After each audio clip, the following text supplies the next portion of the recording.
Hello, church. Happy Passion Week. So excited to be approaching the Easter weekend, and it's always so encouraging and insightful getting to celebrate this very mixed emotions kind of weekend, because a lot of people did have to live through tragedy, but it was only a tragedy for 3 days and ended up being just the greatest miracle that still affects every person today, and it's an incredible thing to remind ourselves of. I wanted to share a few thoughts with you guys coming from the book of John in chapter 13. To kind of set the scene, Jesus begins to speak his last words to his disciples. And they're sitting around having an evening meal together and enjoying each other's company. And it mentions in the beginning of the chapter that Jesus loved his disciples while he was on earth, and he loved them to the end. He truly cherished every friendship that he had, every relationship he had with every disciple. Jesus understands during the meal that the time is getting near for him to go back to the Father and to leave this physical world. And so with this realization, he gets up and prepares himself to wash the disciples' feet. He fills a basin with water, he takes off his outer clothing and wraps a towel around his waist, and he gets to work washing the disciples' feet. And of course, at first, the disciples are very confused by this, because who is this man, this holy man that we call Lord and teacher? Why is he washing our dirty feet? After Jesus finishes this act, this is going to be in verses 12 to 15 in the 13th chapter. He says, "Do you understand what I have done for you? You call me teacher and Lord, and rightly so, for that is what I am. Now that I, your Lord and teacher, have washed your feet, you should also wash one another's feet. I have set you an example that you should do as I have done for you." This encounter is one of so very many examples of the way that Jesus exemplifies love while he was on this earth, but for some reason, he chooses this specific example when he gives the command to love to his disciples. And there are a couple details in this specific representation that I think help to paint a picture of what real love is, how Jesus wants us to love. The first was that Jesus took on the role of a servant in order to exemplify love. That requires putting your pride aside. And pride can, very deceptively, but it can be comfortable, because if we have our pride, then we're protected from what other people think, and we don't have to worry about how our actions or our words affect the people around us. Pride sets us aside from everybody else and shuts us out from the rest of the world, while love is all about caring for each other above oneself. It includes everybody in.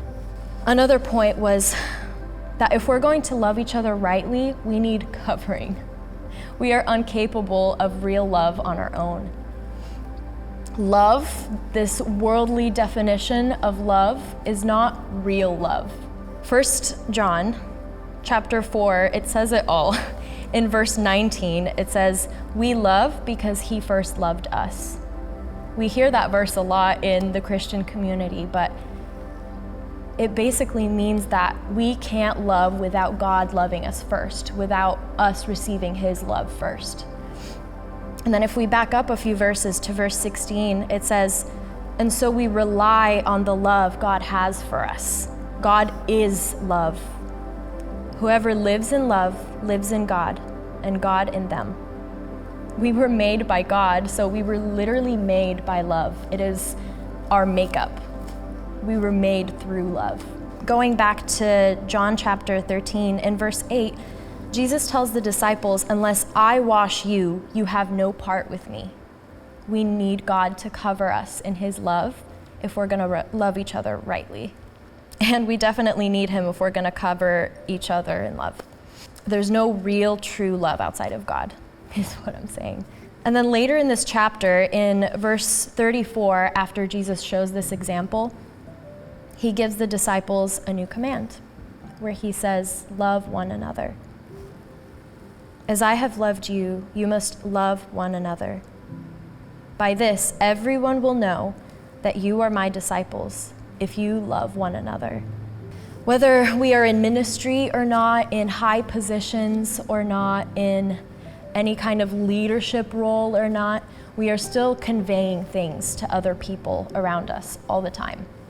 Even though evangelizing and intercession and outreach is very important and vital for us Christians, I think something that's even more important that is often looked past is the more indirect ways that we show who God is.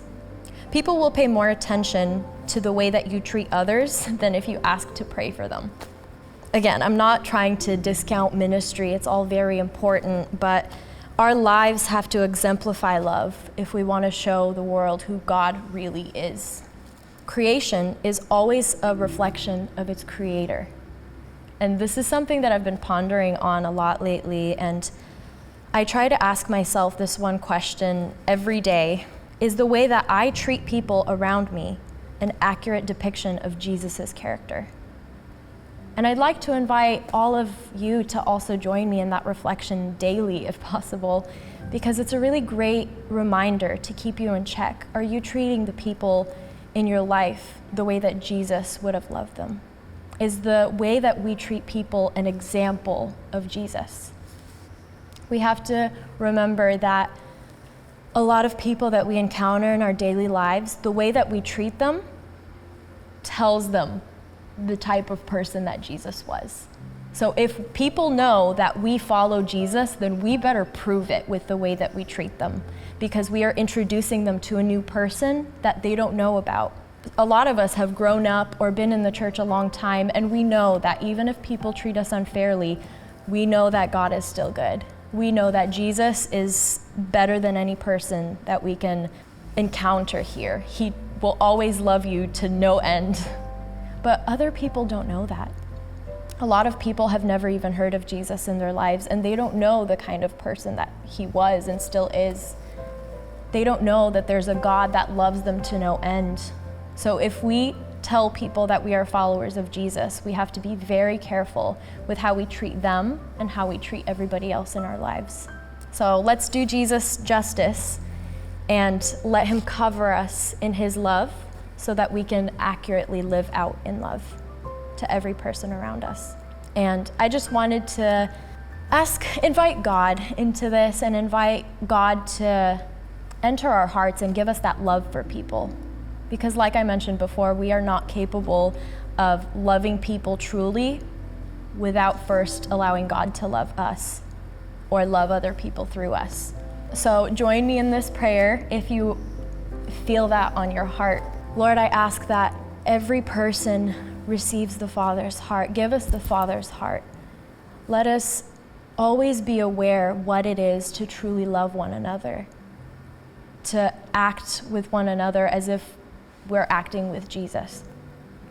Help us always keep a mindful understanding of how we treat others and how we love others.